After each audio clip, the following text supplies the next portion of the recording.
Hey, sneak attack. Jarring transitions are the name of the game for how we start our streams. Hey, everybody. Welcome to another episode of Guest Quest, the Dungeons and Dragons 5th edition actual play community interview stream that encourages you to make sure that the guards on your shaver are secure when you go to trim your hair over the weekend. Very Uh, my important. my name's Turner. I will be bald and your host for this episode. Joining me tonight to interview Kelli the Opera Geek is... It's Harlan. I made it to the only other member here who's made it here, made it to the interview. Yeah, So screw those guys. yeah, screw those guys. So there's a proud tradition of us really giving the cast members who don't make a stream, even if it's due to their Legitimate children's reasons. events being pushed back later, hypothetically, or having a show that they had already committed to. That's how that we give them a hard time. So Doesn't you are make a difference. absolutely please talk as much trash about them as you possibly can. Oh no. Joining us tonight is Kelli the Opera Geek. Kelli, how are you? I am fine. How are you besides bald? Besides bald, getting over a pretty monstrous bug here. So if any point my mic cuts out, it's because I'm coughing up the bottom half of a lung. So I don't normally sound this raspy. Believe it or I not. highly recommend ginger tea with a hefty dose of bourbon. Yes. Yeah, that is a classic. The bourbon is coming out. My daughter is also in New York, so I am teenager free for a couple of days. She just flew up to New York this week to perform at Carnegie Hall. Oh, nice. With her orchestra. Yeah, so she's playing violin. Sweet. And she got to fly up there, and it's snowing, and it's all really cool. And I'm like, yes, I am teenager free for a couple of days. As soon as I interview this person, I am cracking open the barrel strength. So really quick, gang, thank you everybody for joining us. Thank you, Kelli, for agreeing to come on. We're going to kind of start at the beginning, and then you've covered so many fields. Place to start. Just real quick, show of hands of people who have performed in a traveling production of a famous opera. Well, I mean, technically it didn't travel far. So just Harlan, no. Yeah, my opera career start and finished with Orphan Number 2 in the chorus of Carmen back in the mid '80s, but that was it. So I don't think you even have to sing. No, we did. We did. Oh, you did. You did. Yeah, the chorus. Yeah, there's one song. We marched on stage, sung one song in French, and then marched off. But Kelli, however, is a much more accomplished performer than that. She is don't shortchange yourself, sir. We'd like to hear a few. No, absolutely. I mean, not. yes, please sing Toreador for us. I mean, no, I do have the lyrics pulled up here, and maybe if you guys are really good, I'll close out the episode with it. I knew Harlan would totally call me on my shit when I brought it out, even though I didn't even tell him that I was going to do it in advance. But Kelli, however, is an award-winning. I'm going to say this wrong because we're dumb and I can't say things. I grew up in Florida and Texas. Coloratura soprano? How's that? Coloratura, you got it pretty much right. Because I wanted to say color tuna, like I mean, I wouldn't blame you. Okay. Yeah. So you've performed in a number of operas. You also stream games on Twitch and have played in a number of TTRPGs. Kelli became known as the Opera Geek across social media platforms because of her involvement with Dungeons and Dragons, the TTRPG and video game communities. In 2018, she helped write the College of the Opera Bard subclass along with Hannah Rose. If this wasn't mirrored, you could see the logo, which is also on my shirt. But nice. It went to yeah, this is a dice box, y'all. I'm just gonna show it off real quick. Oh. Dude, that's dead sexy. That is nice. Really cool. Yes, anyway, okay, continue, please. The mirror is a nice touch. 88 time. The College of the Opera Bard went into bestseller status within 24 hours and has sold more than 1,200 copies. You can find her barding it up on multiple Dungeons and Dragons streams as a guest, trying out new systems like Invisible Sun, playing TTRPGs for charitable causes on Twitch channels. She was a part of our Talsorian games. There we go. The official Witcher TTRPG charity game, which featured Doug Cockle, the original voice of Geralt of Rivia, Matt Mercer, you may have heard of him, and Simon Goderall. as Yeah, it's you're close. not even Wandering DM. It's Wandering DM. Yes, there we go. Wandering DM, and she played Triss Marigold. In addition, with the addition of giveaways from CD Projekt Red and many more, they raised over £4,000 for special effect charity in the UK.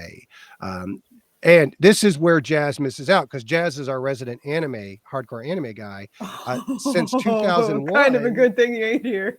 Oh no. Okay, but you've been working as a freelance basis, dubbing multiple Japanese animation titles into English, including, here's where my pronunciations go really south, Boogie Pop Phantom as Yoko Sasoka. There we go. His and Her Circumstances, Hiromi Akeda Ryoko. And the title, if you really want to get fancy, the Japanese title is Kareshi Kanojo no Jiyo. His and Her Circumstances. There we go. What she said. It's ridiculous. I couldn't even try. Iki Tosin. There we go. Dragon Destiny as Kyoko.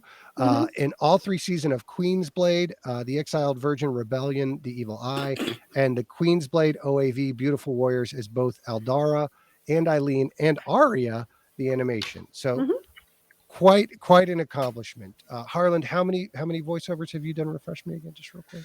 You're on like 9 podcasts, to be fair. Yeah, but I don't do voiceovers. I think I did a voiceover for a game that we made in for college. Fuck you. We weren't actually supposed to be able to answer that question. I think I have a few sound effects in there, possibly. Chris, hey, Foley is fun to do. I'm telling you, do the backstage sound effects. It's great. So you grew up in a military family, traveled around a lot. How do you make your way over to Dungeons and Dragons? I guess is the first question. Okay, well that's so I have to kind of back up here. It's a little bit of have to set up the story. Hello, Strike. Strike is my official herald. Oh, nice. Well, thank you for joining us, Strike. We appreciate you. You may post all of my royal titles in chat, Strike. So basically, when I was a kid, I always loved fantasy. I always loved science fiction. Grew up, of course, watching Star Trek. Picard is my captain, in case anybody wonders. He's the only captain.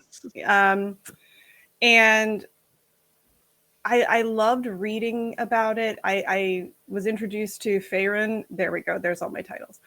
I was introduced to Faerun through the Cleric Quintet way back when. Oh, wow. But as I've said before on other interviews, I was literally such a social outcast. Even the D&D kids didn't want to hang out with me. Because I was skipped grades, and so I was much younger than everybody else and extremely socially awkward. So I didn't actually play my first D&D game until 2006. Oh, wow. Yep, with my husband as DM, and that's where I got banned from ever playing a paladin. Oh, okay. I have played a paladin again, but after alignments were no longer a thing. I was about to ask, was it because you were such a paladin players can go generally one of two ways when they go bad. Either they're such a hardcore narc, they make it no fun to anybody, or they just go, yeah, cool, I'm a really powerful D-bag with a sword. Was it? All I'll say is I was definitely going to give all of that jewelry and gold to the temple, and I'm still fairly sure that those were bandits. There you go. See, I think the moment that he had me fall, because this was in 3.5. Okay. So the moment he had me fall from my god was because I cut off someone's finger to get the ring. Well, there you go. I mean, it's soap was hard to come by during medieval. I mean, times. it was more like this was Kelly playing Kelly, and Practical Kelly goes, well, you can't get the ring off. There's only one way. And he's like, let me introduce you to how paladins work. That's a tough class to start out in. You know what I mean? That is not an easy class. Quick. I did it because that's what I played. I kind of always played the meat shield in our MMOs. So what MMOs? My chair is really squeaky, y'all. I am really freaking out. Oh gosh, we played Warcraft from beta. Like I remember sitting on top of the Bank of Orgrimmar and like watching the Doomguard come in and destroy everything. And after that, Oh gosh, what else did we do? We Warhammer Fantasy. We did Guild Wars 2. I'm doing Final Fantasy 14 right now. I've heard a lot of really positive stuff about that. I just have not been able. I get sucked into the character creation of it, and I'll look up, and like the hour and a half will have gone by that I've been tweaking sliders, and I'm like, oh, I don't know if this game's for me. I have a friend that's changed his character's race about 20 times in the past month. So yeah, that where like City of Heroes is probably the MMO I played the most of not playing, because you could make just hordes and hordes of different superheroes on it. And it was like, okay, I'm going to max out my character list on every single server and never play any of these, just because I need a server of pirate themed superheroes, because you've got pirate themed costume options, and I've got to do a pirate tank and a pirate DPS and a pirate healer. We understand. Real quick, because Strike don't support his habit. That's crazy. What? That's crazy. You don't need to do all that stuff. Yes, you do. Don't argue with me. I can kill your character.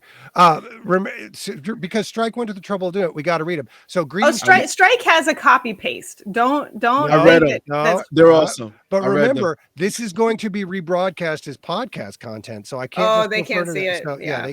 For the viewers at home, Kelly's official title is her herald has posted, "Greetings to your grace, her royal highness, the ginger flame who sings upon the graves of her enemies, she who must be heard, actual bard, aria slinging mercenary, overlord of Castle Ravenloft, president of the moon, goddess of snark and song, prince of New York City in exile, respected destroyer, queen of France, master of deflection, scream empress, exceedingly tall ginger menace, and award-winning soprano." Technically. We hope your day has gone well. So what's with the asterisks on the technically? Oh, so I'm not very good at accepting compliments or anything that's nice. Right. And so self-deprecation is the go-to. So instead of saying, it's very hard for me to say, yes, I'm an award-winning soprano. So I just go, I'm technically an award-winning soprano. It kind of like makes it a little easier for me to actually say, if that makes any sense. No, I get it 100%. The brain is interesting up here. Yeah, no, I get it. I just started a new job and have been going through training, and the guy who's training me, California dude, really super cool guy, just as neurotic as I am. And he's like, "You're a Scorpio, aren't you?" I'm like, "Well, this is going a weird direction for my third day." But yes. And he's like, "Yeah, because I can already tell you can't take a compliment for shit. So you're just gonna have to get over to you. You're just gonna have to use the fact I'm gonna say nice things to you over the next 3 weeks because you're doing really well." I'm like, "Can you just not? Can we just acknowledge that I'm competent and move forward from this point?" Listen, if you give me an award, I'm wearing it on a chain. That is why the group does not allow me to win anything. Because it's they a will big hear plaque. about it. I don't think I could put it on a chain. Yeah. Oh, you could. Yeah. Probably could. That's why we have to constantly try and crush Harlan's spirit and belittle him at every opportunity. What character class do you play, Harlan? Or rogue. Okay. What kind of rogue? Swashbuckler rogue. Yeah, Swashbuckler is the only rogue class I've played. Yeah. Todd the Tiefling. I have a one-shot character that originally really did start as a serious character, but as with most of my characters, devolved rather quickly because it was on a charity game where the audience could pay money to have the DM draw from the deck of many things, and they could name which player it was going to go against. So the DM was DM Jazzy Hands Eugenio, who's a very, very amazing DM. And my character within the first 20 minutes of the game had lost all of her earthly possessions. Because that was the card that got drawn. I have drawn that card. So when we found, rings in this totally abandoned cave, she just picked them up and put them on. Right. And so now she has rings that are possessed. One on each finger, like one on each hand. And she puts one behind her back and she thinks that means that one can't hear her.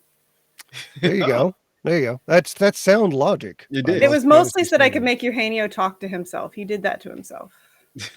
Yeah, there's no worse situation that the players can put a DM where it's just, okay, we're going to make the DM role play with himself for the next 15 minutes. And I say that now, probably. I'm glad Harlan's the only one here because it would become a plot to it. But anytime you have to manipulate, you can manipulate your DM into doing multiple NPCs interacting with each other instead of directly with the players. It's hell. It's hell for us. So do it. I know. Do it at all times that you Of you course. possibly can. So as a music professional, do you play bards by choice, or is it something you feel like you like? What is your preferred character class? I guess let's start there. Hold on 1 second. Am I going to be allowed to chat in your chat? No. Okay. What? Follow. Now chat. Oh, I was just trying to put a link because it's past quiet hours here in my apartment building, and I'm quite loud. Oh, is somebody asking you to sing? Yes. Yeah, that's her. We'll throw her a link to your website up, which has got videos. Because I have a link here to the Queen of the Night, but I don't know why our you know why? It's because the restream. Restream is like extra and strict. Nightbot. If you use Nightbot can be just an absolute dick. There's the can I say dick on here? Sorry. Oh God, yes, please do. Our podcast is 90% dick jokes. Yeah. So you're not offending anybody at all. And not intentionally. We started as a really serious political satire.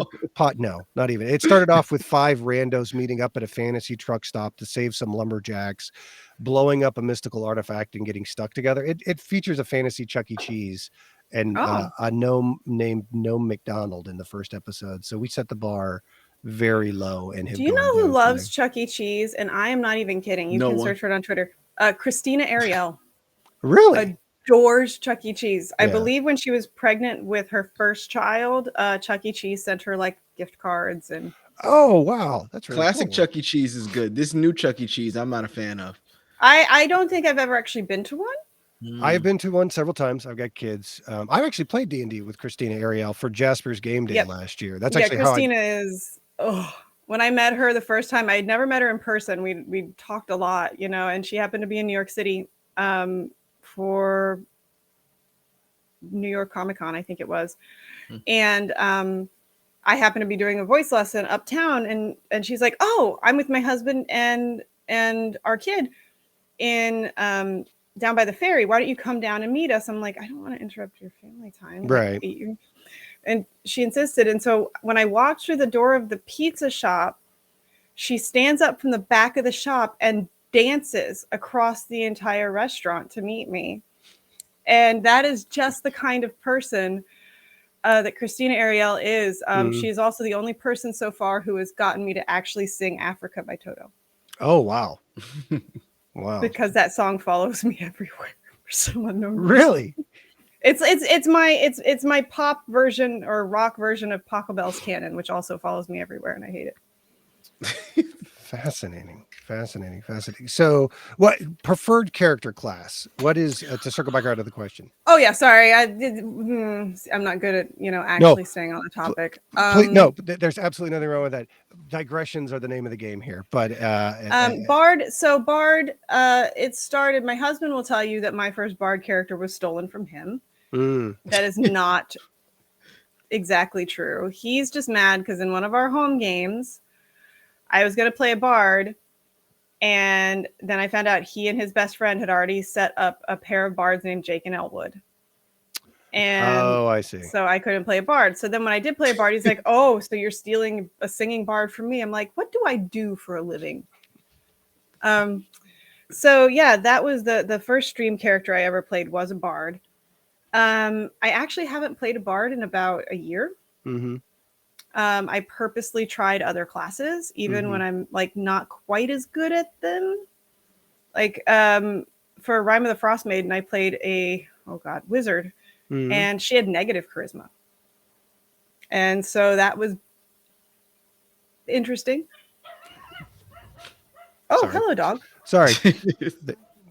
Somebody's at the front door. Thanks, Alexa. I forgot to mute you. Wait. Please tell me I just didn't engage my ring cam. Joining the stream is our Amazon delivery guy. I just got a second little one of those Apple tracker things. My wife got me one for my keys, And I was like, oh my God, this is the greatest thing ever now. I need one for my wallet. And then, of course, I had to get a wallet that has a little pocket for it. And mainly, not for the tracker, but so it'll make noise, because I love making it chime out where it is and saving me the half hour of me wandering around from room to room looking for the weird thing that I put probably on top of the fridge because I was trying to get 2 or 3 things out at one time. But that's what that weird distraction was. Well, like, so playing negative charisma was super rough because in my very first campaign, it was a great game, and unfortunately there was some scheduling difficulties, which is as usual what happens to D&D. So the stream, is no longer active. It was called Mordenkainen's Path of the Plains, and we were hopping around, like literally helping Mordenkainen. Right. Well, we went to Ravenloft and went into the cursed temple, the name of which I can't remember suddenly. And, started looking at all the sarcophagi, because that's what you do. That's what you do. And so I decided to huff some grave dust. And so you make a roll, and for once I rolled well. So when you huff the grave dust, there's a positive and a negative. Oh dear. So the negative was she couldn't take no for an answer ever again, which I really had to work with the DM on, because I'm a big fan of consent in gaming. Right. And I don't like that. Like, I don't like mind control spells. Like the soul capture in the College of the Opera, it's not exactly a mind control thing. So, and also whoever makes it to level 20, honestly, nobody. Right. I think even our campaign's scheduled to end at 15. I think we've actually planned it out that way. But the bonus was that my charisma was raised to max. Oh God. So I ended up with 20 charisma plus 6 bonus. Excuse me. That'll do it. Yeah, that'll so I got to polymorph a mind flayer into a hamster and then jet him into space. It's the Amber Temple, I believe, is what it is. The Amber Temple. Yeah. Saga Nada knows his stuff. That's for sure. I literally, I have all my. You would think that this room, which is where I mostly do all the tabletop games, is the room where I would keep all the tabletop books. Yeah. No, not the case. No, not the case. No. Yeah, I have the dice even out there. Like, come on. I remember space. Like I've been recording in like a 3x3 space for since my daughter took over. Like my daughter we homeschooled during the prime COVID phase, so I moved into my master walk-in closet and just haven't moved back out because this sounds good in here, man. It does. I don't have to build like a studio or convert a garage.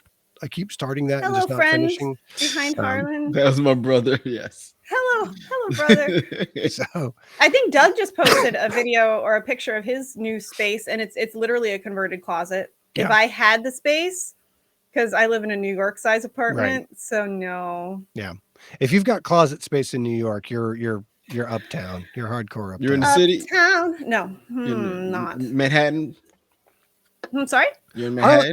Harlan's I'm in New York. Yeah.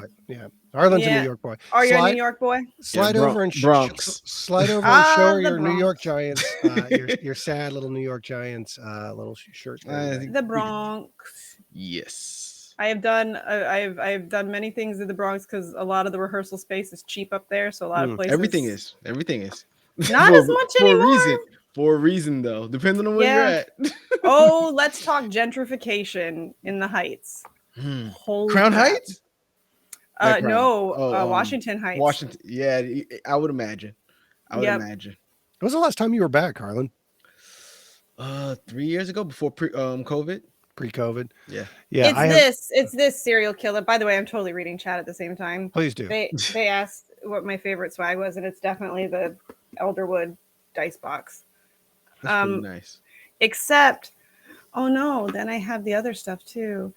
Hey, Coral Manicky, how are you? So technically, I guess it can't be just the box because I have my own line of dice, and that's inside the box. Oh, nice. So nice. I can't decide. Resin, metal, what? They're resin. They're like don't flip over and all those dice come out. Oh no, it's like a jade green with copper. Oh, very nice. Very nice. That's from Die Hard Dice. That's Die Hard Dice. They're awesome. Throw a link up to that as well.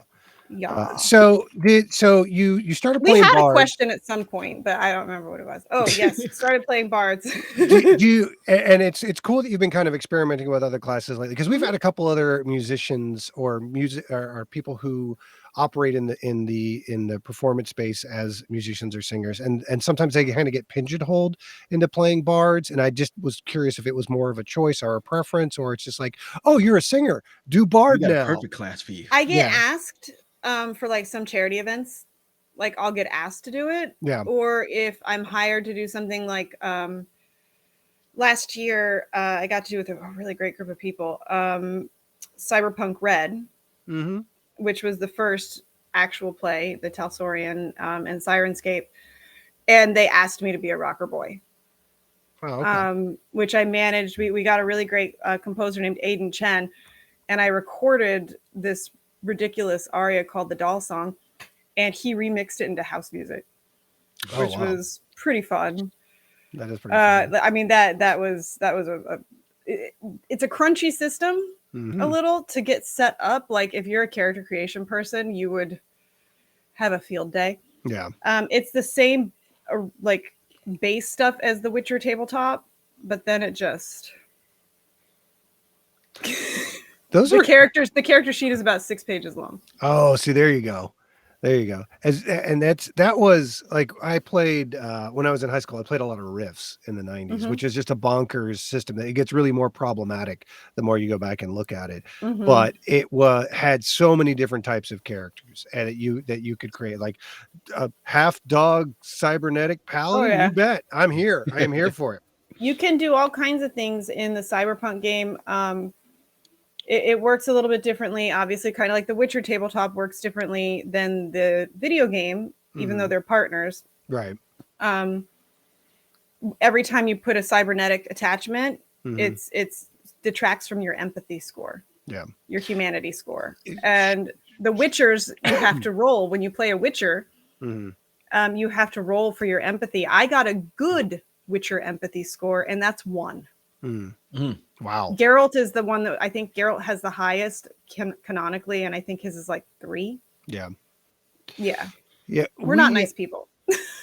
Well, I think that's I think canonically they have like their emotions, like they're all spocked out as a byproduct. That's actually a rumor that, oh boy, here we go. Oh, sorry. Let's go there. I've played The Witcher 3 and oh no. I mean, when I say oh no, I mean oh no, Witcher nerd. Lord yep, bring it on. Lord so technically that is a side effect that can happen. However, it is also very, very convenient for the Witchers to let people think they don't have emotions. So there you go. It's one of those like urban legends spread, like maybe one Witcher got met that didn't, and then it's spread, oh, Witchers don't have emotions. Well, it's really easy to but of course Geralt's Trial of the Grasses, he got extra mutations. And that's why Geralt is quite different. See, I haven't read any of the Witcher books. If my reading backlog wasn't like 3 stories high already, just with RPG books alone, I would be interested to go back and read the original source material on the Witcher books. I've just never got, because I think they've all been translated at this point, right? They have, and I enjoy them. I do enjoy them. Of course, my first introduction to The Witcher was The Witcher 3. Right. And so as pleased as I am with how Henry Cavill is playing Geralt, and I'm super pleased that he credited Doug with inspiring his voice. I can't hear, when I think Geralt, I can't hear anybody in my head except Doug. Right. The Witcher 3 is such a good game too. I mean, from top to bottom. Please don't make me talk about it, because then I'm going to stream it for like a 5th time. So let's talk about streaming real quick, because I did bop into your stream the other day to check it out, and I noticed earlier today you tweeted about Assassin's Creed Valhalla. I'm assuming that's when you said fishing in Valhalla without a fishing line. I assume that meant Assassin's Creed Valhalla and wasn't like a really hardcore deep opera cut. No, it was not. So yeah, I'm currently doing a first playthrough of Assassin's Creed Valhalla. And I've been fishing with my bow and arrow because no one told me that you get a fishing line automatically when you build the fishing hut. So, well, there you go. There you go. Honestly, though, I think the bow and arrow is better because to fish, I have to mash the space bar, and I have a mechanical keyboard, and that's like ultra clacky. Yeah.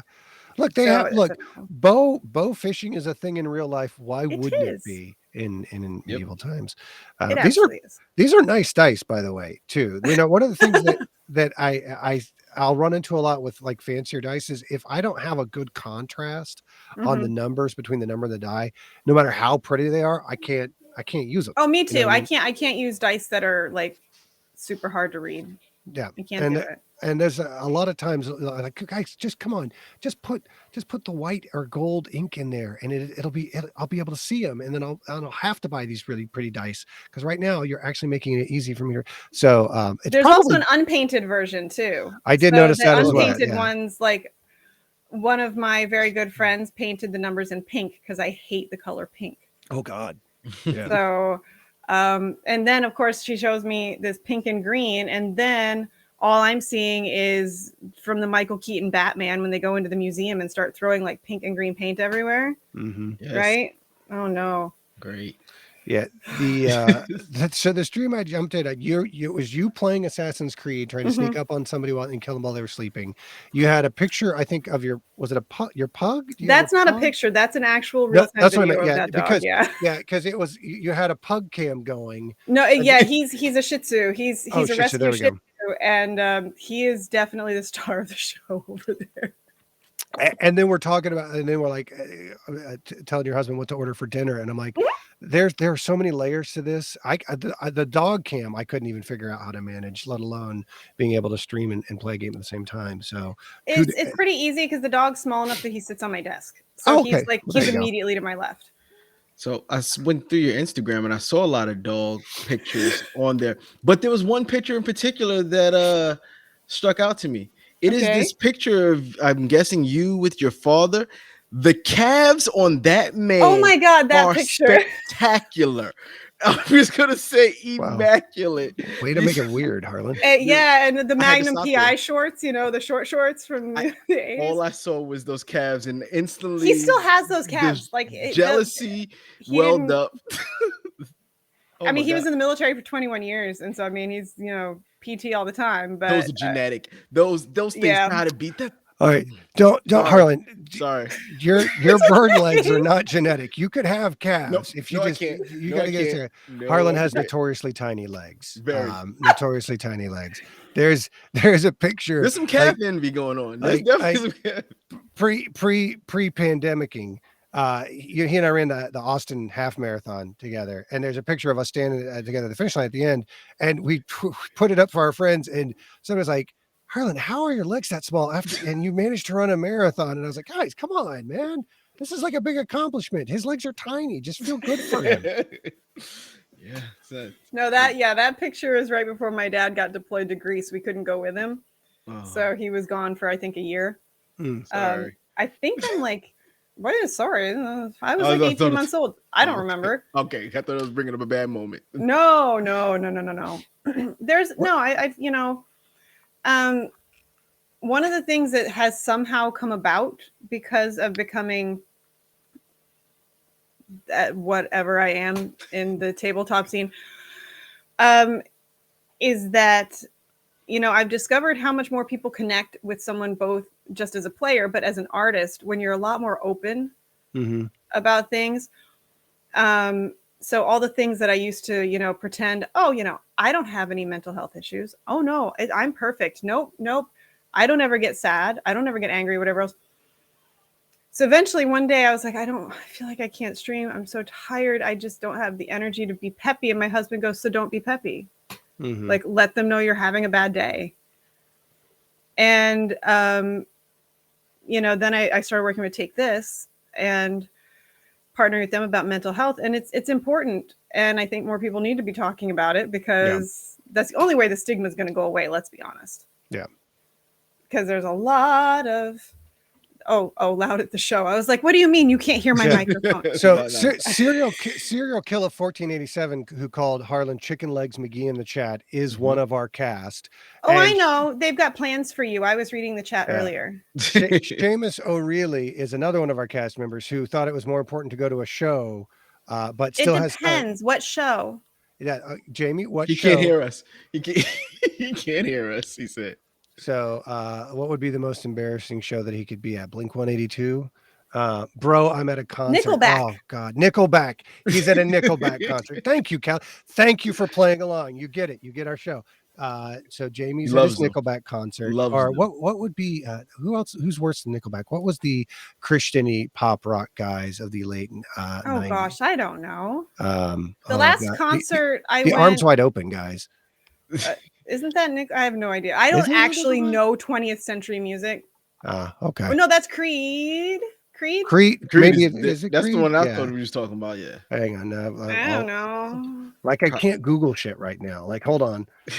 Probably a Beauty Boys cover band. No, it is Creed. It is Creed. Yeah. So listen, like, there's very few 20th century pieces. Like, I have my degrees in opera. Past 1950, right. I'm pretty much shit.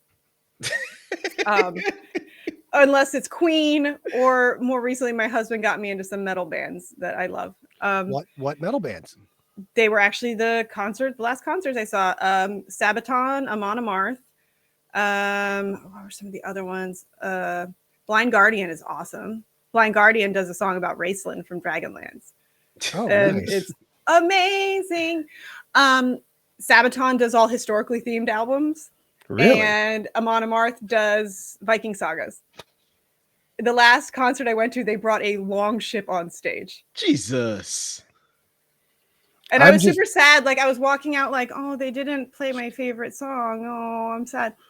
And my husband's like, he's like, I'm watching you walk away. And I'm like, it's literally their most famous song.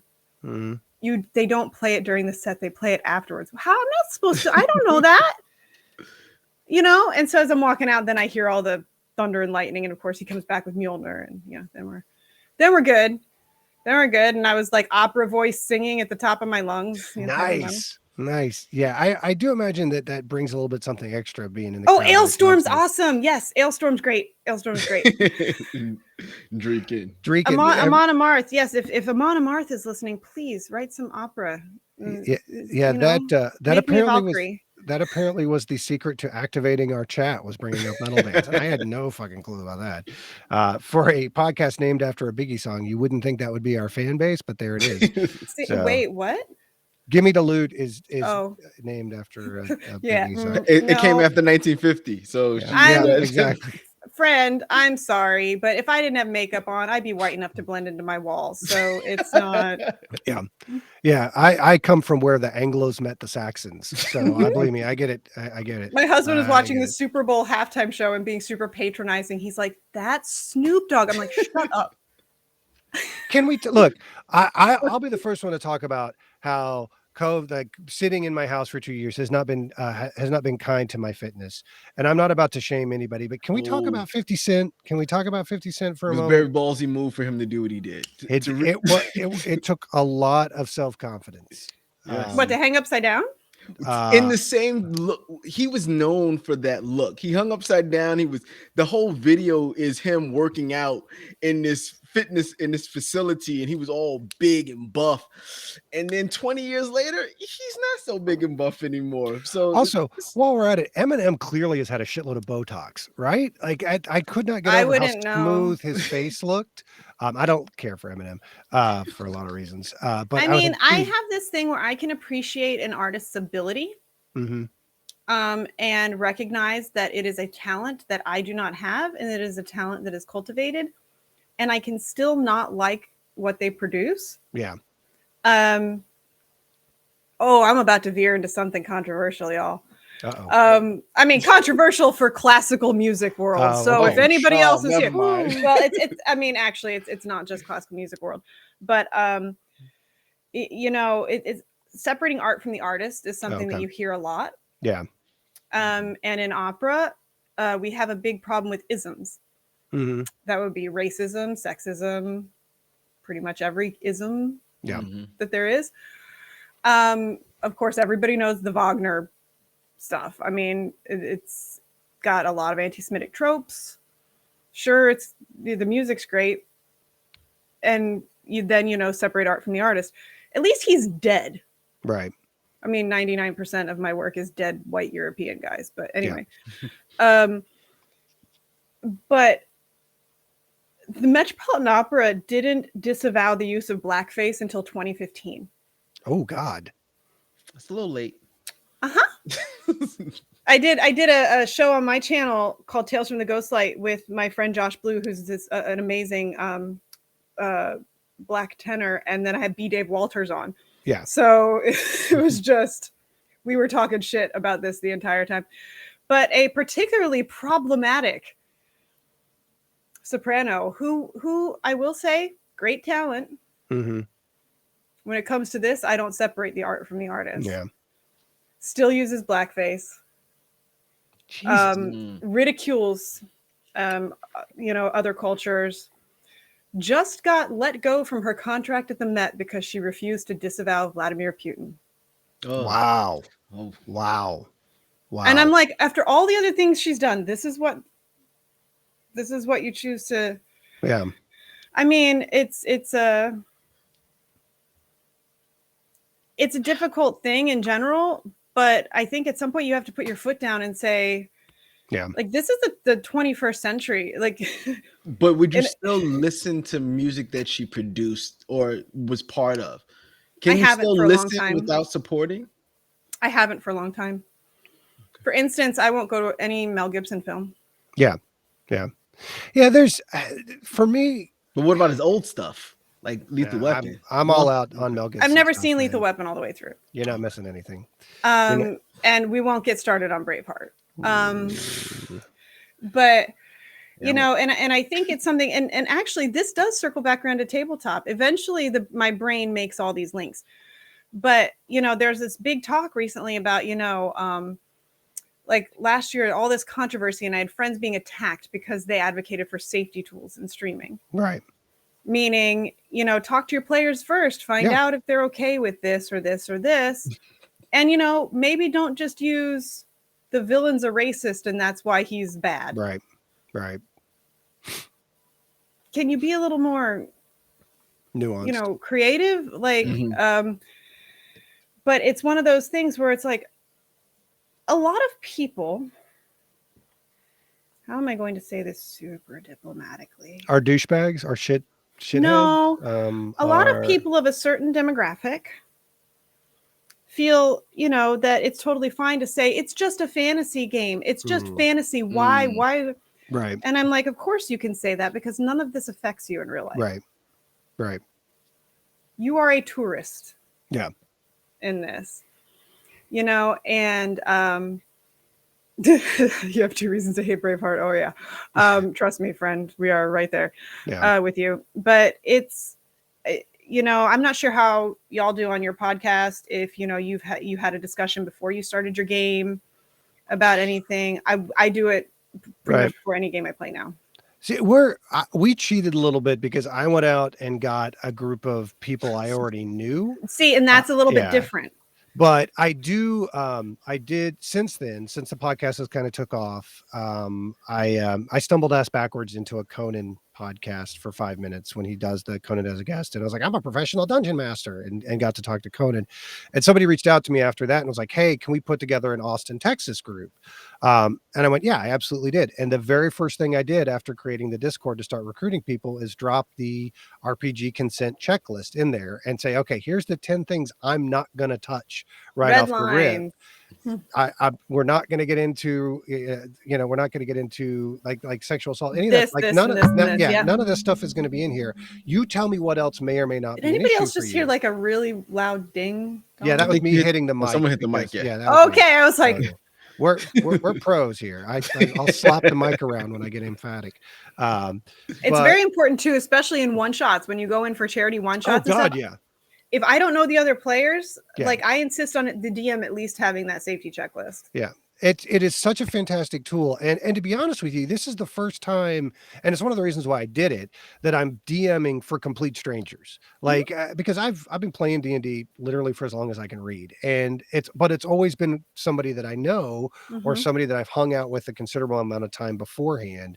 The guys on the podcast I played Destiny with for a year, and even though I don't know them as well as I do now after having like done the creative project with them, I still knew the level of general baseline level of shit talk that was going to happen in any kind of competitive venture. And then one of the guys used to work for me, so it's like, okay, you should see what happens when my husband and I are on a tabletop stream together. Yeah, I can imagine. I can imagine. But not knowing where that line is, even from like it makes you more conscious of it. It makes you more sensitive to it, and you have to be respectful of it.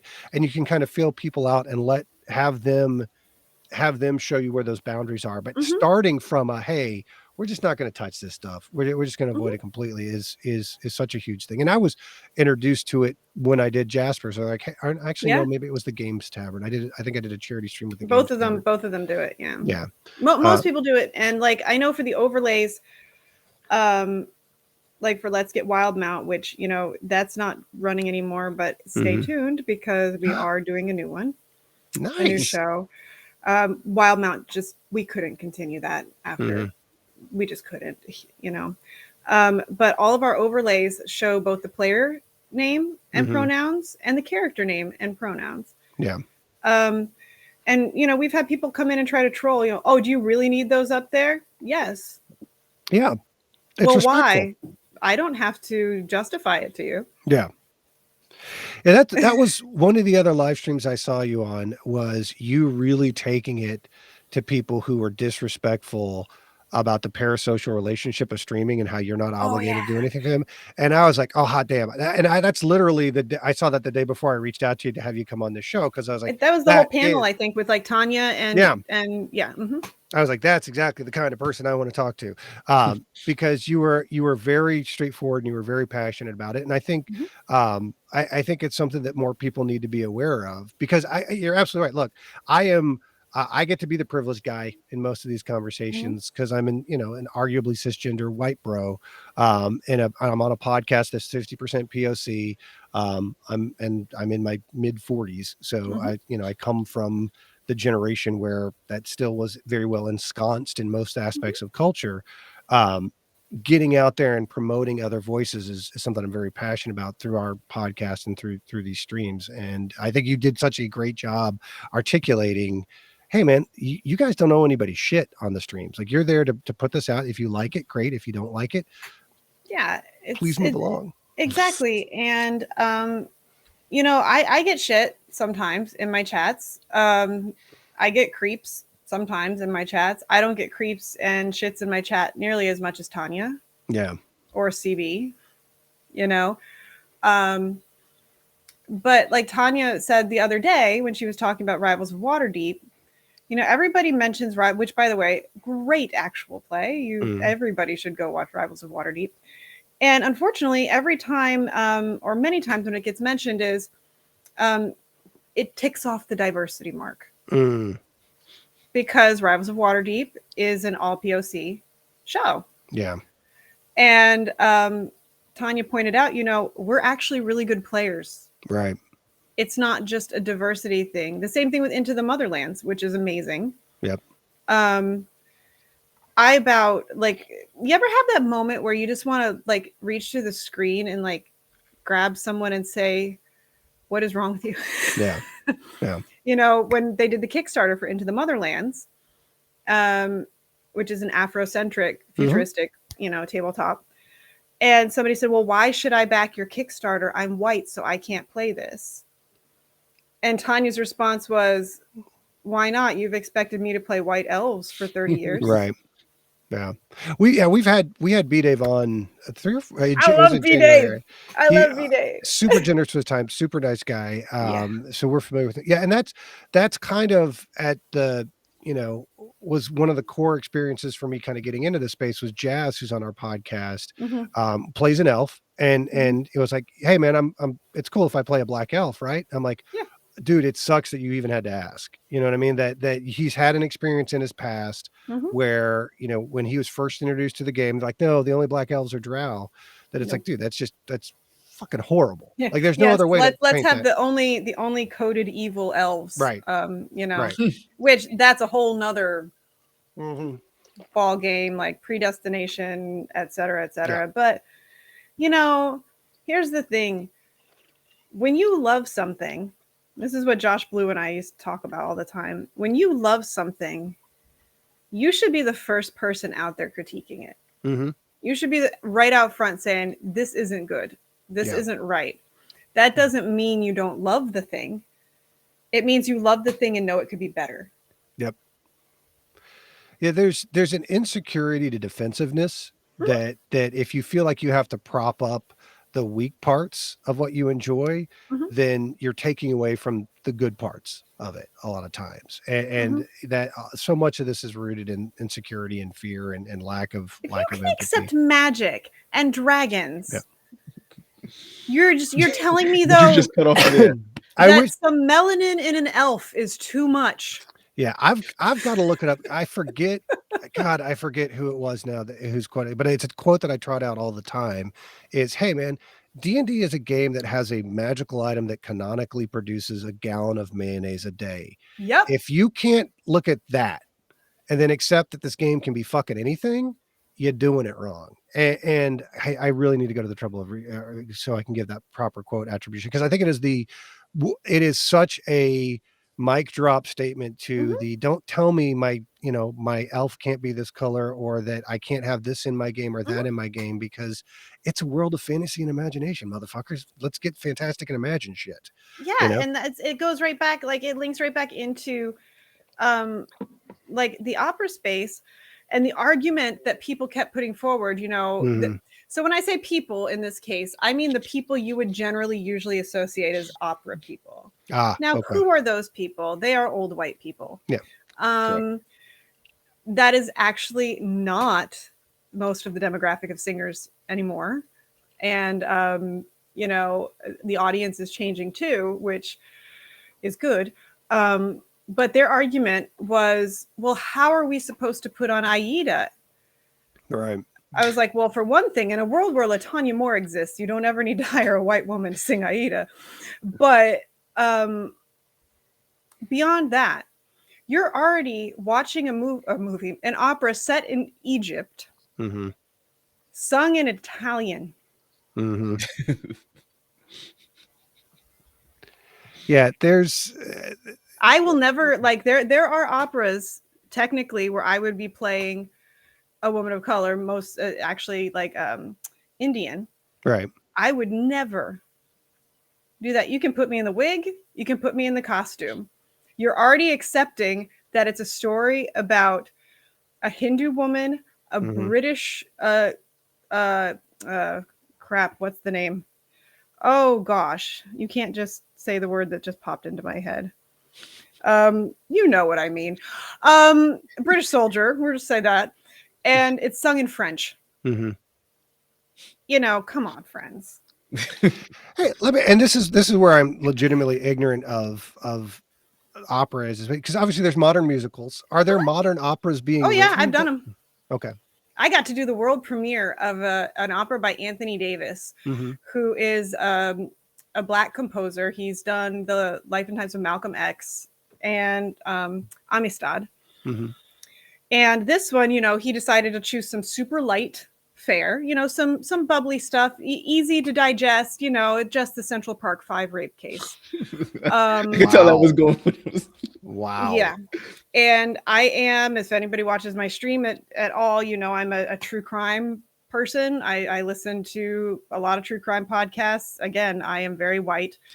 And so what's interesting to me is, so this was the workshop, premiere of it.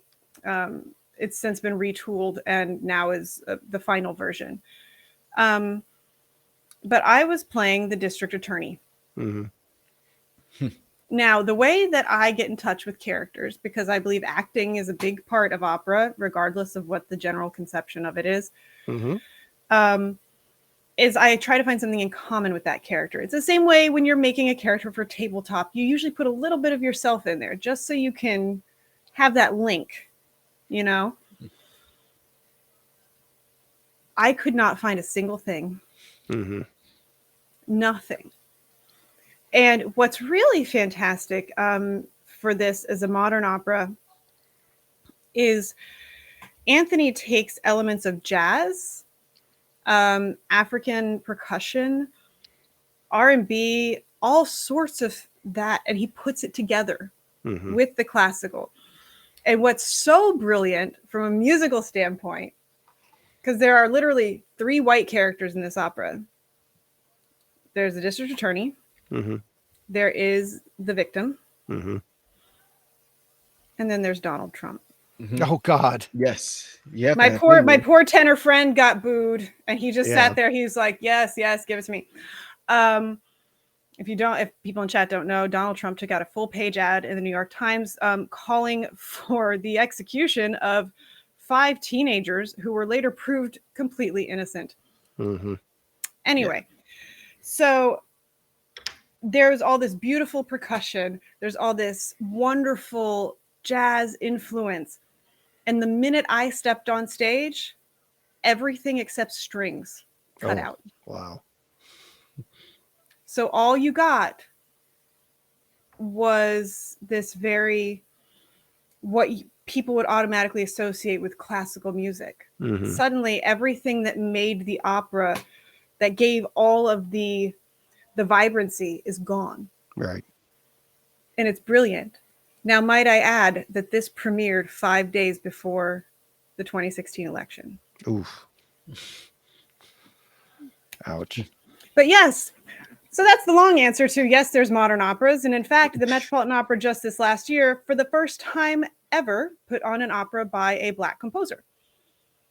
Fire Shut Up. I think it's Fire Shut Up in My Bones. And it sold out every single performance. Wow.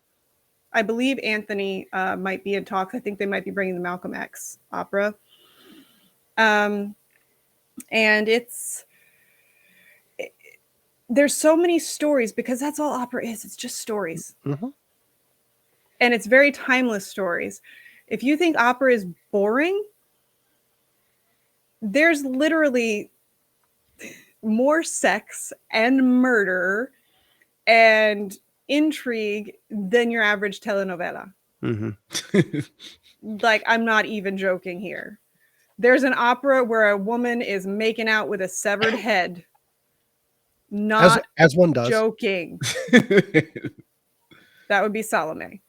But do you know? Go ahead. Do you think that the language barrier is what? Because obviously musicals have had a lot of crossover, but a good number of classical operas are obviously foreign language for all intents and purposes. Do you think that's part of the resistance to the absorption by mainstream pop culture, or is it? I think you have to quantify that with mainstream American pop culture. Okay. I think opera has been sold up the river here in America a bit, because they sold it on the premise of it being for rich white people. Thank you very much, Pretty Woman. Yeah. It's very elitist. I felt it was like elitist, like something. Yeah. I didn't have access to. Exactly. And it's not the case at all. Mm-hmm. So as far as the language barrier, first off, almost every single opera company you will ever go to now has super titles. The Metropolitan Opera has them on the back of the seat in front of you. Oh, wow. Cool. Full translations, I think, in 15 languages. So I haven't done a single opera in the past 5 years that I think didn't have super titles. You know, and also, if I'm doing my job correctly, most of the time you shouldn't need to be reading every word. Right. Because these are stories. These are just human stories.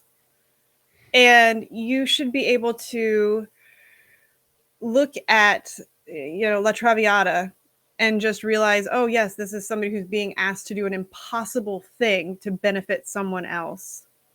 even though it's going to kill her, literally. Mm. And then you say, okay, well, this is kind of stuff that happens in real life. And I'm like, yes, this is the point. Yeah. And in fact, that one was based on a true story, like an actual person. Mind you, I am dying of tuberculosis the entire opera, but still managed to sing for 3.5 hours. Just saying, the whole disbelief thing again.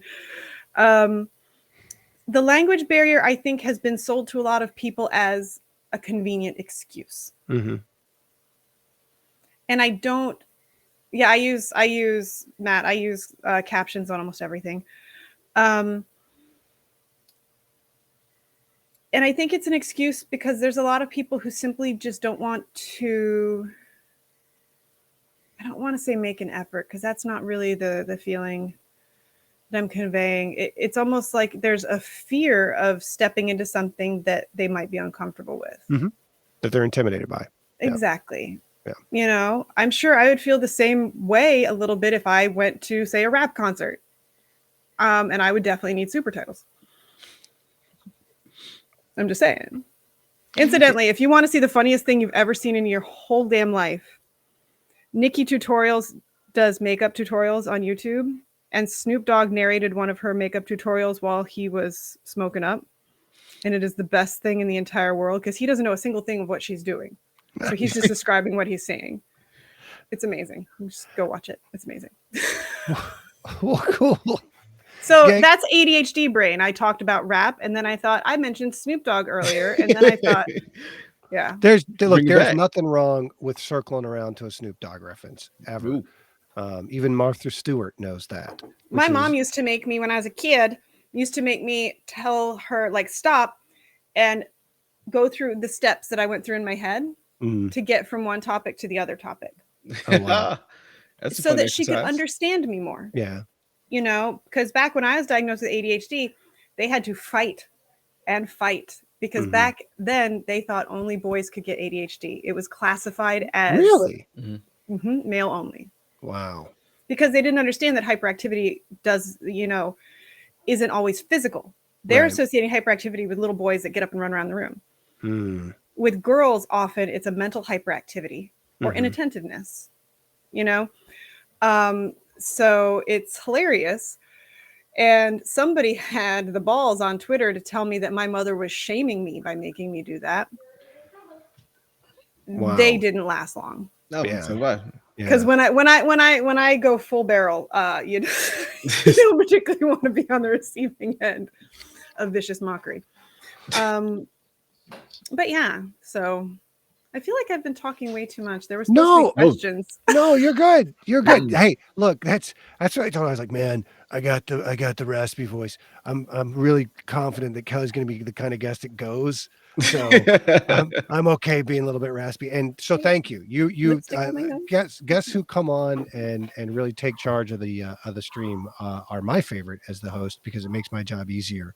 But on the note of questions, since we're coming up on time, chat, you guys have been participating a lot more. Let's see if you have questions for Kelly. Now would be the time to start throwing them up, and I'll actually pay attention to them this time around because normally I get lost. That's what's it is so hard for me to follow chat and pay attention to somebody. I've gotten used to it. Yeah, I've gotten used to it even when I'm playing actively playing a tabletop game because I'm usually also actively monitoring the chat for bullshit. That is one of the skills that really amazes me the most about people who stream a lot, that you can be fully engaged with a game and in a really challenging game, but then also still have this other stream of interactivity going on at the same time and in giving that level of engagement that I'm like, I don't know. I've got a team of people with me and they don't help. So I don't. Matt Daves asks, is there a TTRPG system you haven't tried that you want to? So my first instinct is to say Discworld because Discworld is my favorite series. However, it's a MUD and I'm not sure I could. A what? MUD. It's like very old, like pen and paper. It's not like it could easily, like Discworld could easily be put into 5e, or you don't even have to do 5e. You can do a whole bunch of different systems. What multi-user dungeon, Harlan. It's like the old text-based. Think Zork, but like an MMO, basically. Yeah. Yeah. I really want to play Into the Motherlands. Yeah. I really can't wait until I get my damn book. Because I want to play Into the Motherlands, and I'm going to be an android, and it's going to be phenomenal. It's going to be great. And it makes me happy. And it's not just because Tanya's a very close friend of mine. It's just the idea that it's something new. Yeah. It's a different perspective, which is fantastic. It is. And also historically, because it's based on if Mansa Musa had actually not been conquered. And then I go and play against him in Civilization 6, and he's a dick. I have my list of leaders in Civ 6 that if I get them, I usually re-roll the map. And any game that lets you play as a robot or an android is generally positive. That's what when we started playing the old school Star Wars RPG, I was the guy. I was like, well, can I play I wanted to play a C-3PO. I know that's not the most exciting character when you guys can be Jedis, but I want to be the robots, man. Sometimes it tests your humanity to play something that technically doesn't have humanity. Have you played any of the World of Darkness systems? Yes. I have. I got to do a big one shot for charity that had Tanya and B Dave and CB and Matt Mercer, whole bunch of stuff. But then I got to do a really great, like an 8-episode run on Bard and Barbarian, set in 1930s Depression era Chicago.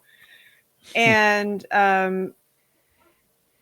I really want to play some more of that because B Dave was in it. Cynthia was in it. Cynthia and I both made our characters actual historical people, and we didn't know that about each other until we started. And so by the end of it, we're totally vampire girlfriends. Yeah, this is because we've been around a long time. And that was super cool, and it ended on such a horrific note, as many World of Darkness things do, where my character was forced to make a decision. There's an invasion coming, and I had a decision to either allow it to happen and possibly lose the fight, or pull down the tunnel that they were coming in and kill all of the humans who were also in there. Oof. Yeah. I chose to pull down the tunnel. And also I got to play around in H.H. Holmes' house. Wow. That's cool. Yeah, and I know way too much about that place. So I was like, oh, and then we're going to go into the room with the safe, and this is the room where he gassed people. And they're like, why do you know this? He's America's first serial killer. No, that is incorrect. No, I know. The first serial killer in America is from New York's Finger Lake region. Anyway. Was that which was the World's Fair one? Was that? That's H.H. Holmes, okay, 1894 in Chicago. The Murder Hotel. There we go. Who is your favorite Civ 6 leader? Well, the easiest one to win a deity victory on is Eleanor of Aquitaine, because she culture bombs everything and just annexes cities. They just turn to France. I've always liked some of the civs that are more science focused. Like Japan's really great for the science focus. I'm really bad at militaristic ones. I'm struggling because I made a public vow that the official Civ 6 account called me up on that I was going to beat every single Civ 6 leader. Oh, goddamn. I haven't made it out of the A's. Ambiorix is really hard. Eleanor is super fun. Eleanor gets two. Eleanor gets Eleanor of Aquitaine, and then she gets the Lion in Winter. Eleanor actually becomes Queen of England. Oh yeah. Yeah. Lion in Winter, great movie. Great. It's great play, yeah. Great, yeah. Let's see. I don't know if there were any other questions because everything's running very fast. Yeah, no, those I think those are the major ones that we hit, and I always forget there's a delay sometimes. I'm like, what's going on, guys? You get used to it after a while. Your whole life is delayed by 30 seconds. It's we started doing the streaming content, one to kind of interact with the TTRPG community a little bit more, because there's some really cool people who are very generous with their time, such as yourself, but also to help me generate content that was a little bit easier to maintain a weekly release schedule for. So it was kind of a win-win, and it's grown significantly. We've had such fun doing it. We've met some amazing people. We've had some real buy-in, and we kind of stumbled ass backwards into affiliate status, and like, well, now we're committed. Now we have to do it a certain number of times a month, and we're kind of branching out from there. But it is a big learning curve for me.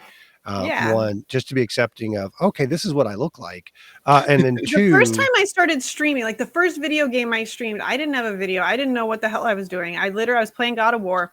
Yeah. And I turned on the streaming thing because I think our friend who lived in Boston at the time wanted to watch. And then I'm like, who are these? Why are there people talking? Like, what's going on? Why are they criticizing me? Why are they being dicks? And I'm like, I play Kratos the way I play Kratos. You leave me alone. And eventually, Corey Barlog is going to listen to me and let me have a handbag that is Mimir's head. That will, of course, be difficult to get through security anywhere. But think of the possibilities. No, I think eventually after it dries out, it would actually be okay. I think when it's fresher. Mimir's kind of immortal, so. Oh yeah, if there's a lot of drippage, then it's always going to be a problem. Yeah, because there's only a certain amount of fluids you can bring on. And if you want to play voice actor bingo and just respect how amazing some of the voice actors in this industry are, if any of you have ever played Shadow of War or Shadow of Mordor, Mimir in God of War is the same voice actor as Celebrimbor in Shadow of War and Shadow of Mordor. I have not played those yet. He's the elven smith that forged the rings. Ah, okay. Completely different. Right. Mimir, they let him have his actual Scottish accent, which I always love. And plus, I'm going to play God of War anyway, because anything that's got Christopher Judge in it is an automatic. Yeah. The God of War Ragnarok's coming out soon, right? Hopefully, this year. We're going to get to beat the shit out of Thor. We already got to beat the shit out of his stupid sons. Oh God, yeah. It is definitely a dad game in a lot of ways with the boy. Oh no! See, now there's some really interesting things you can get into with God of War if you know like a lot of Norse mythology. Mm-hmm. For instance, I don't think this is really a spoiler because it's been out for like what, 5 years. Go for it. Go for it. Anyway, so at one point, Snape kills Dumbledore. Yeah. While we're at it, after Atreus gets hurt. And Kratos is carrying him to Freya. Mm-hmm. And they get to the thing, and they're going down the elevator, and they hear the horn because someone has just called Jormungandr. Mm-hmm. There are only a few people who can call Jormungandr. Mm-hmm. One of them happens to be someone named Loki, who is also famous for time travel. So we also called the ending of that game as soon as like halfway through. I'm like, this kid's gonna be, excellent game. And they made him redheaded, which is the way he was in Norse mythology. Yep. Because redheaded people have never been trusted throughout history. Well, it's for good reason. Yeah, I mean, Shadow of Mordor is awesome. The fun part for me in Shadow of Mordor is like, who did I get to kill this time? I'm like, hello, Darren. Hello, Travis. Hi, Sam. Because Darren is the voice of many orcs in that game. And he also, having lunch with him is very interesting because he will be in a 3-piece suit with a bow tie. Yeah. Beautifully dressed. And then just bust out in orc voices at the table. And it's great. Sounds like fun. And of course, Matt is the Witch King of Angmar. Mm-hmm. there's all sorts of like really it's just, I mean, I'm sorry, there needs to be awards for like mainstream awards for voice acting because it needs to be recognized. Yeah, absolutely. As prevalent as it is and as far reaching as it is, I am a little bit surprised that there's not a Grammy-esque award for it at this point, because we've got because there are spoken word Grammys, right? Like there's comedy album Grammys. Why there are, but it's considered people still haven't accepted games as a format for art, which is what they are. Right. That's why I laugh every single time someone's like, well, why is this game political? So Angrboda in God of War Ragnarok. Angrboda is Loki's daughter. Mm-hmm. I believe it's Loki's daughter, not his wife. No, it's his wife. Sorry. And they have released her character portrait, and she is black. Oh boy. They got mad about that. Yeah. And I'm like, listen, you are the same people who screamed the house down because you found out that male Eivor in Valhalla can have relationships with other men. Right. Not only did this happen all the time in Norse history, you have a god who turned into a horse to have a horse baby. As one does. A female horse. Yeah. Loki is like, there's that famous comic panel from Marvel where Odin says, he sees Hela and Thor and Loki, and he says, my son, my daughter, and my child who is neither and all. Yeah. I'm like, there you go. You can't accept whatever. I can't. Sorry. The things that happen. Please. I get so mad. No.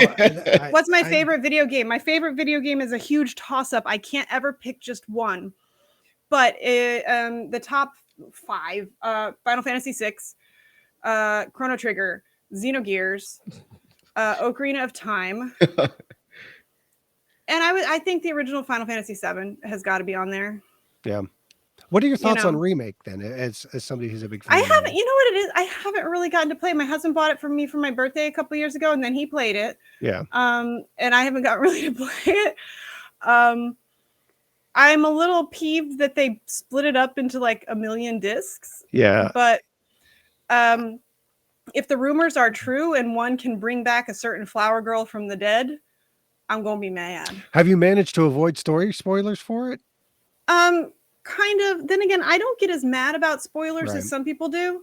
Yeah. Because you're still going to arrive at it at your own pace anyway. Mm-hmm. And I'm amazed at people who don't know that Sleipnir is Loki's kid. The horse Odin rides is Loki's kid. Yeah. Because that's not weird. Because that's his grandkid. Totally not weird. So I know what happens in Final Fantasy VII. I know, sure, they've changed a few things here and there. I know what happens in Final Fantasy VII. Sure. And I don't really try to avoid spoilers like a lot of people do. Yeah, I don't have a problem with them either. Like I can't watch horror movies, right? Like that I'm just wired to be a complete sucker for jump takes. So they are even if I know they're coming, because you can usually see them coming from music cues, but doesn't matter. I could try watching a horror movie without the music. You won't know what's going on. No, not at all. I once watched Jaws with no soundtrack. It's not scary at all. It's they're incredibly anxiety inducing for me, even if the content's not scary, just the constant. So you spoil it for yourself first. So and then I won't watch it, but to understand the context of what may be going on in a conversation, I'll go read their Wikipedia plot synopsis. So I constantly spoil stuff for myself just so I can know what's going on, because I may not have the time to get around to it eventually. And if it's maybe I will, maybe I won't, but especially with video games, it's not like the actual act of playing it is often just as involved as the actual storytelling aspect of it. So yeah, sure, maybe there's a huge twist that may take away a little bit of the experience, but also there's all that really cool shit you got to do to get to that cool twist if they're doing it right. So yeah, that's like I can't I don't get it. And by the way, what I do with horror movies is if they use practical effects, which I adore, I will just go watch all the bits with the practical effects and then go look at how they did it. Oh, okay. And honestly, original what is it, Pinhead with Hellraiser. The recorporation of the guy's body from the drop of blood and turning back like through his... Even today, that holds up. Yeah, that's ironically the one scene I've seen out of that movie, and I'm not even sure how I've managed to catch it on like TV or on cable a couple times, and that's the scene I always seem to turn it on to. Crazy Billionaire Money described the opera I would love to see produced. I would love to see a full-on magic flute with the correct ending where, you know, the patriarchy gets kicked in the ass. And I want the entire set design and costumes done by Yoshitaka Amano. You were ready for that designer. She was ready for that question. Who is the character designer for Final Fantasy games. Oh, yeah. And also, I want the puppets to be done by that dude who is mounting the Spirited Away live theater production, because holy shit, go look at those photos. Really? Yeah, we'll have to check that out. It is like Haku, the big dragon. He's there, and it's amazing. It's amazing. Sorry. Yeah, Andrew on our cast is a big Miyazaki guy. I am aware that anime exists, and have seen. Oh wow!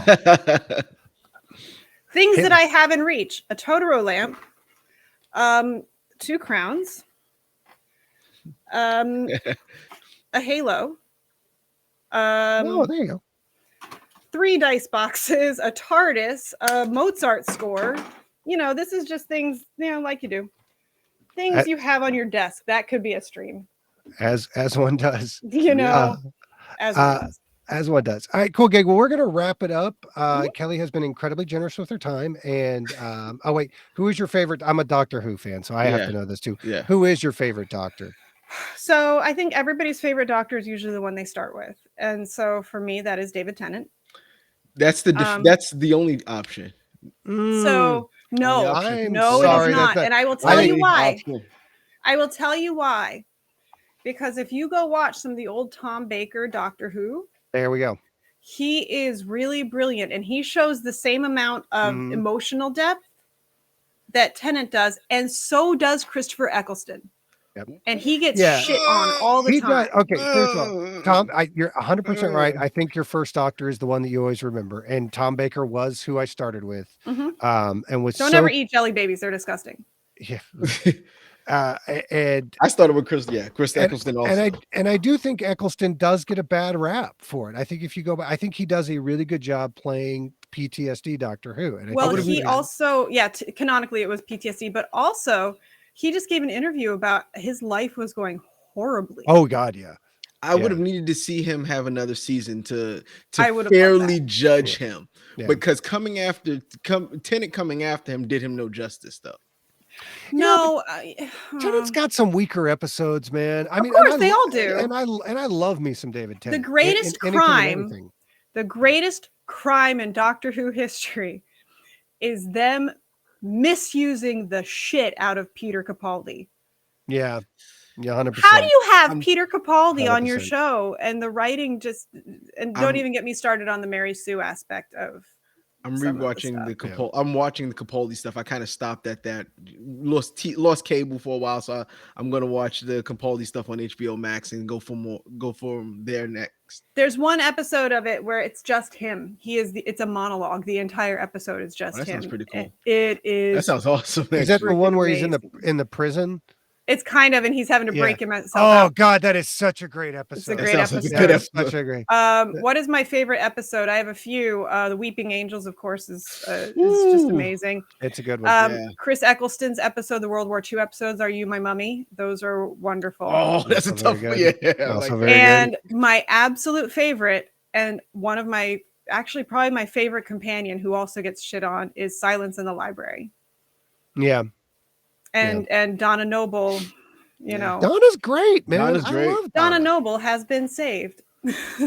I love the Dr. Donna. That talk about tragic endings to a companion arc. The fact that she's given everything's taken from her. Yeah. It is her face when she looks at him and realizes what he's about to do is just it just breaks your heart. that out of, because there's a lot of companion spoiler, okay, that it doesn't end well for. No. And that was one of the, in fact, I think probably the most tragic, even the ones who have died, than that has been in modern New Who. So, I mean, also there's the thing with John Barrowman, Captain Jack, that nobody seems to catch. that he turns into a big head. That he turns into the face of Bo. Yeah. Nobody seems to catch that shit. It was that. It was a throw off. It was a throw off line. And that's why, because he turns around at the end and he goes, I used to be a model for my colony. Yeah, and they called me the face of Bo. Yes. I was like, what in the, and then with, oh God, what was the show he was on that was the spinoff? What is it? Jesus. Torchwood. Torchwood. Yeah. Great actors. The writing wasn't great. It wasn't for me, personally. No. Whenever I give an opinion, it's literally my opinion. It is not canon. And it is never critical of the actors, because the actors often do the best job they can with what they do. Look, I love B sci-fi television. I love it, but I also acknowledge that it's B sci-fi television. Oh, come on now. Just go watch The Abominable Dr. Phibes with Vincent Price and tell me that B horror movies are not amazing. They're fantastic, because Jamie loves B horror movies because they lean in. That's just the thing, is they are 100%. Vincent Price knew what he was good at. Yeah. But I mean, he was on a the shortest lived Scooby-Doo series. And let's not even get into Tim Curry in Legend, which is my first, my introduction to Tim Curry. And I'm sorry, I was definitely rooting for Tom Cruise to get killed. Yeah, I was definitely scared by that. I still am. That by Darkness. Yeah. I remember watching as a kid. Like, I may never see this movie again. It's wonderful. It's a beautiful performance, and how can you get past Tom Cruise's teeth in that movie? How can I can't get past the fact, I can't get past the goody two shoes BS. Yeah. Like, everything has to be good and no darkness, because he makes the point of, what is light without darkness? It's nothing. Billy Barty's in that too, right? Yes. Yeah, I think there's a lot of people in that movie. Yeah, that's a classic. The Legend and Krull. Krull is another one that does not get enough props for just being really weird. I think all of us have like a scene from our childhood that's like blazed into our brain, like something horrible. And for me, it was Dragon Slayer, because I happened to walk in when the dragons were eating the princess. Yep. And also the end of Raiders of the Lost Ark. But nothing compares to the incredible mental damage done to all of us that grew up in the 90s by Don Bluth films. Mm-hmm. All dogs go to heaven. Mm-hmm. I actually just listened to a podcast today, You Are Good, that was talking about his version of Anastasia. And what That's a way... They're like, what? Yeah, it was a really nice way to take a story that really is about the murder of kids and turn it into a Disney princess movie, and kind of get into the whole Don Bluthness of it all, and the weird going from Fievel Goes West, which was a very interesting. Fievel Goes West. Not Fievel Goes West. Sorry. American Tail. American Tail, which is a really interesting way to introduce children to the pogroms of Russia. I walk my dog sometimes and sing "There Are No Cats in America," and people look at me funny. Those are some evil fucking story. cats. That's the end. If you were expecting something else, that's just the end. That's the entire. I get it. Those are some evil fucking cats at the beginning of that thing, and it's just like that was. It was a real. I mean, again, from going from that just the tonal shift to a pro-czarist, arguably Anastasia, but one of the better depictions of Rasputin. And I had no idea. They were talking about. I had. Oh man, just go look up how long it took to kill that guy. Yes, I brought that up to my wife the other day. Yeah. Oh God. Yeah. No. It's it's interesting, and I mean, you could have a whole podcast, and I'm sure there is one, just about the Disneyfication of the Grimm's Brothers stories, and how everything is so nice and pretty now, and the Little Mermaid doesn't die at the end, and Snow White's stepmother doesn't get her feet burned off. The Little Mermaid who's when she was human, turns into sea foam. She turns into sea foam at the end, but when she had legs, it was like she was walking on razor blades. It's like these guys, these are horrific stories if you're familiar because it's with an allegory for being something you're not to please someone else. They are cautionary tales, one and all. So I'm telling you, these are the things, but nobody listens. Nobody listens. Nobody listens. That's why. And if you're talking Wizard of Oz, no, not the flying monkeys. We're gonna go straight to Return to Oz and Princess Mombi swapping her head in that hallway. Holy shit! Yes, thank you. And the Wheelers. Build as a children's movie. The Wheelers. There's a Frankenstein fucking moose in that. That Return to Oz. It starts off with couch Dorothy. moose. It starts off with Dorothy getting electroshock. All right, let's for fucking real, y'all. If you haven't seen Return to Oz, a movie that I think is underappreciated for how good it is, but also how fucking terrifying it is. Yeah, I've totally forgot that it started off with Dorothy getting electroshock at the beginning of it. It do. And what better note than electrocuting our childhood heroines for us to end the stream and the podcast on than that one. So on that note, we will go ahead and wrap it up, gang. Thank you everybody for joining us. Thank you, Kelly, so much for coming on and playing along and making this an easy one for us by having so many fantastic opinions and thoughts and things to say. We really appreciate it, gang. What anything particular you want to promote that's coming up next other than your Twitch stream? And I mean, there's the Twitch streams, everything else. I am currently raising money for MS research for the National MS Society because March is MS Awareness Month. For anybody who doesn't know or isn't familiar with me, my husband has multiple sclerosis and he was diagnosed in 2017. So I'm an ambassador for Stream to End MS. I'm also on their advisory board. We may or may not be planning something involving dice for later this year to raise money. So I am raising money right now. I have a great team with Cypher of Tier, Dimples and Dice, Greater Restoration, Wandering DM. My friends are amazing, y'all. My friends are amazing. I don't know how I ended up with these friends. And really that's about it. The new show from the Let's Get Wild Mount crew will be coming probably in the next couple months. Cool. And so that, watch out for that because anybody who caught Let's Get Wild Mount, that cast is wonderful. And there's so many, I'm so lucky to play with so many amazing players. And really, I think that's the takeaway I want to give everybody is that when I get to perform with these people, I am lucky, and I just got to do my first live performance for an audience in 2 years on Sunday. Wow. And I forgot that feeling during the pandemic. I'm lucky in the community that is here. And I think everybody should really just take a look at some of the people I've mentioned because they are truly wonderful. Yeah. And we'll definitely give you a lot of things to think about.